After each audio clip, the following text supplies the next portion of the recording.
A very good evening and welcome to Primetime News on MTV Sports.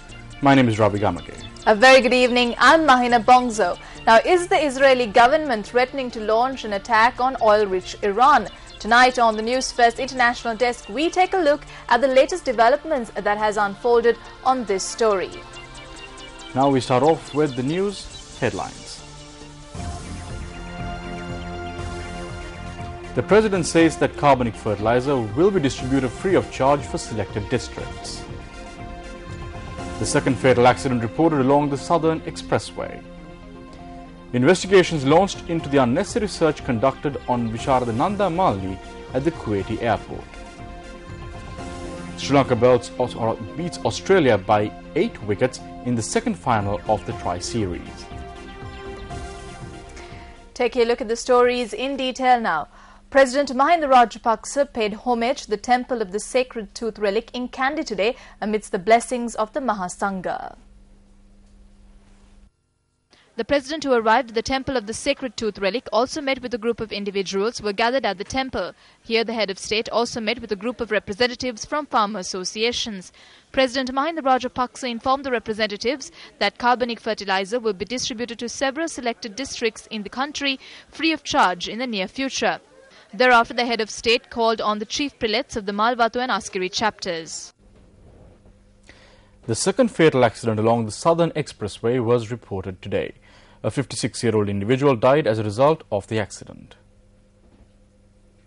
Police media spokesperson SP Ajit Rohana said that the accident took place at around 1:30 this afternoon. A lorry loaded with timber, which commenced its journey from Valasmulla, entered the Southern Expressway from the Pinnaduwa interchange in Galle. The lorry was plying towards Kottawa. The police noted that the lorry had toppled after colliding onto the security fence near the 8.4-kilometre post at the Kahaturuwa police division. The victim of the accident was identified as 56-year-old K. Premachandra, a resident of the Valasmulla Mullawatta road. The deceased had been travelling on the rear side of the lorry in question. Apart from the victim, 3 individuals, including the driver, had been travelling inside the lorry at the time of the accident. This is the manner in which Newsfirst cameras captured footage of the 8-kilometre post area along the Southern Expressway following the accident.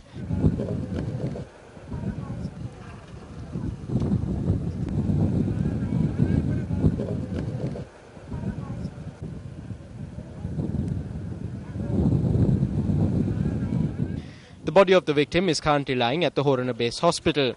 One of the injured is receiving treatment at the Horana Hospital, while 2 others who also sustained injuries in the accident are receiving treatment at the Homagama Base Hospital.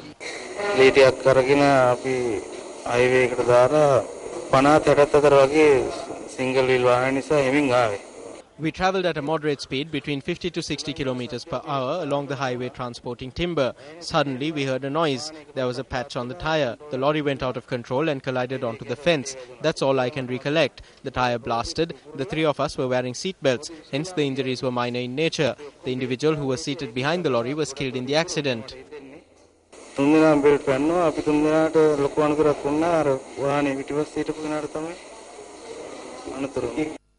The first fatal accident along the Southern Expressway was reported on the 3rd of February at around 1:40 a.m.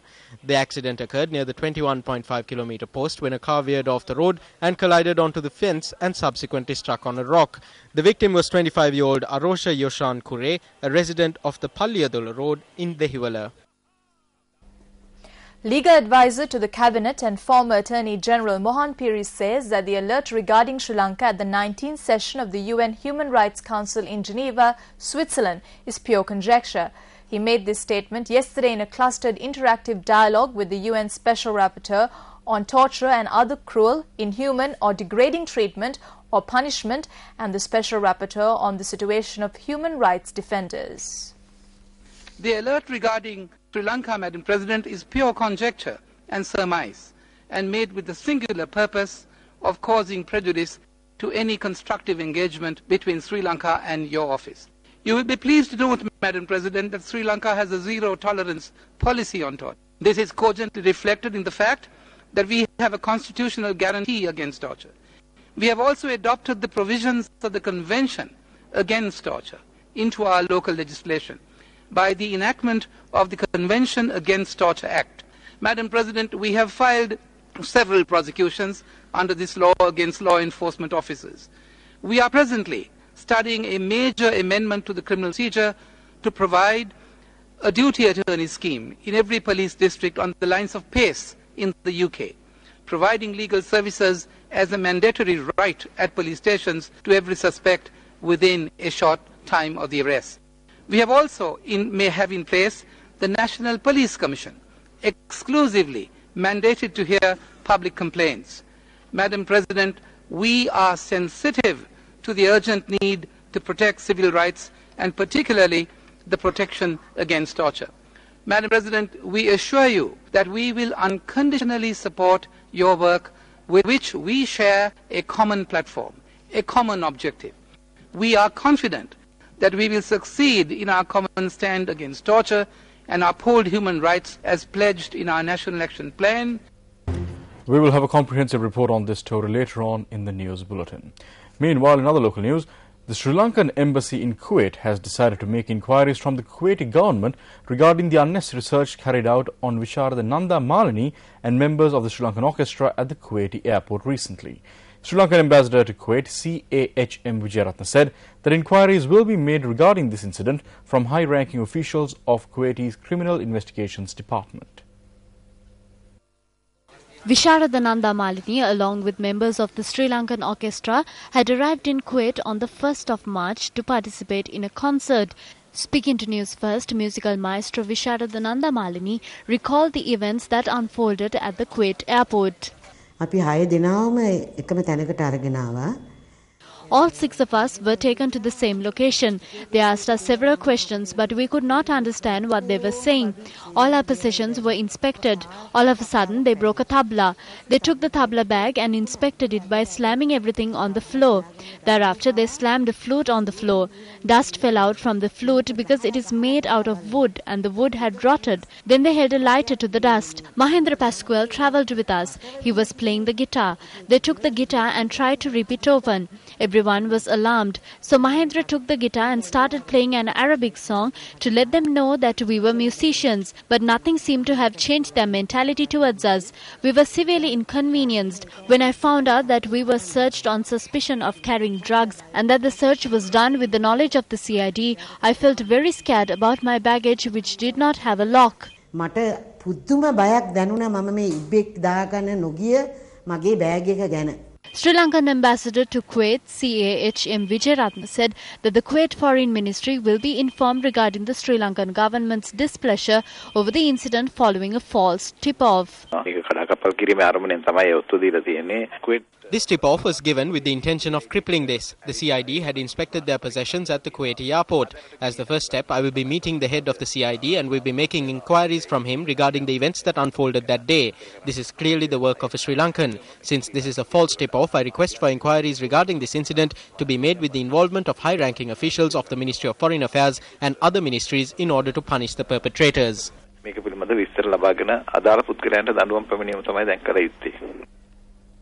Southern Provincial Councillor Attorney-at-Law Maitri Gunaratne responded to a statement made by party leader Ranil Wickremesinghe on Sunday at a meeting in Chilau.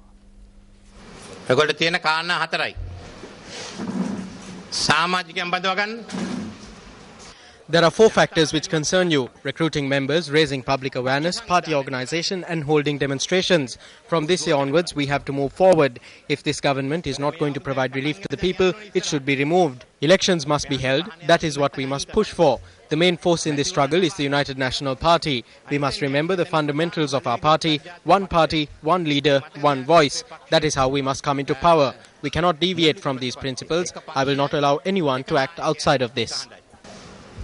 අන්න එහෙම කළා තමයි අපි ගිහින් බලය ගන්න තියෙන්නේ. වෙන මේකක් නැහැ. ඒකෙන් පිට ක්‍රියා කරන්න බෑ අපිට. කාටදම පිට ක්‍රියා කරනම ඉඩ දෙන්නෙත් නැහැ. Mr. Ranil Wickremesinghe is calling upon all to get together to change this government. Prices of commodities are going up in price. Cost of living is very high. Living is becoming unbearable. All prices have gone up. But the unfortunate thing is, with Mr. Ranil Wickremesinghe being the leader of the opposition, no person is going to come forward in changing this government. Moving on to news from the Parliament. The Rangiri Dambula International Cricket Stadium was a topic of debate in Parliament today. Honourable Parliamentarian, it has not lost its status as an international stadium. However, day and night matches will not be played at the stadium.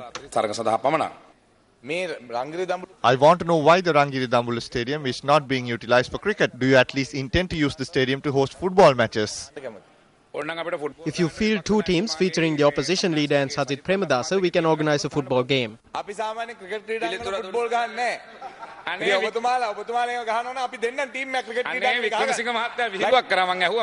For the first time, the opposition leader made a joke. He will be removing you in the future. We are not looking at closing down the stadium. Yes, I agree with what you say. There are no other stadiums in the area. This is a good stadium. You have received false information and I know who gave you that information. The information came from our side. Give me a minute, I will tell you.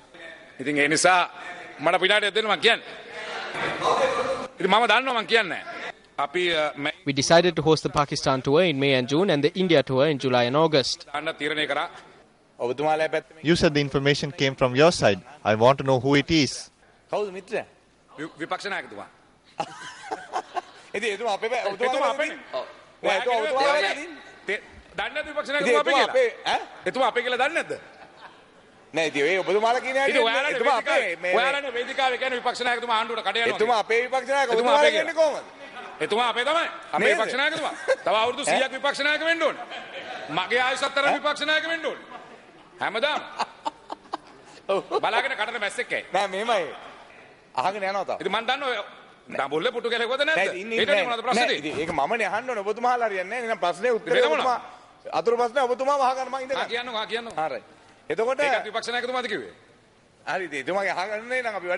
There was a delay in bringing down the seats, therefore we tried to bring some seats from Dambulla. As there was opposition, we did not bring these seats.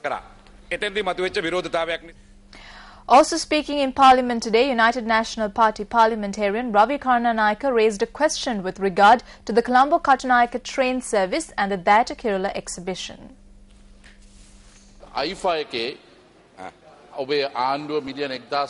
During the IFA festival, the government constructed a train service from Katunayake to Colombo, spending 11.8 billion. Is it operational? What was the cost that was incurred? Why has it been stopped now?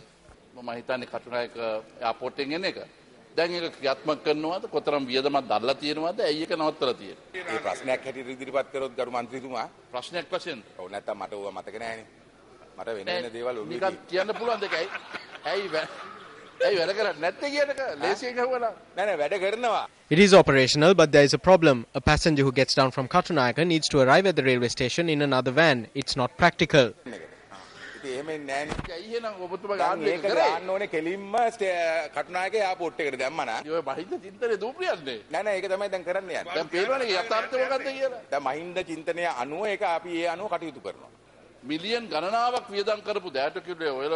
Millions were spent on the Oya Madua Dayata Kirula exhibition premises. However, railway tracks which were put up are being removed today. The train station which was established is being demolished. The area is similar to a cemetery today. Is the government incurring such an expenditure for an 8-day carnival?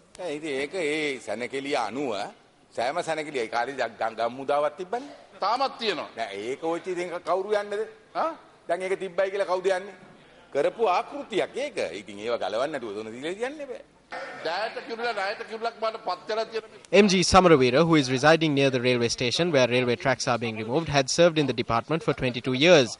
He is yet to be made permanent. DKD Gunaratna, also residing in Anuradhapura, who had served for 19 years, is yet to be made permanent. They questioned me as to why millions are being spent unnecessarily when the authorities can make them permanent.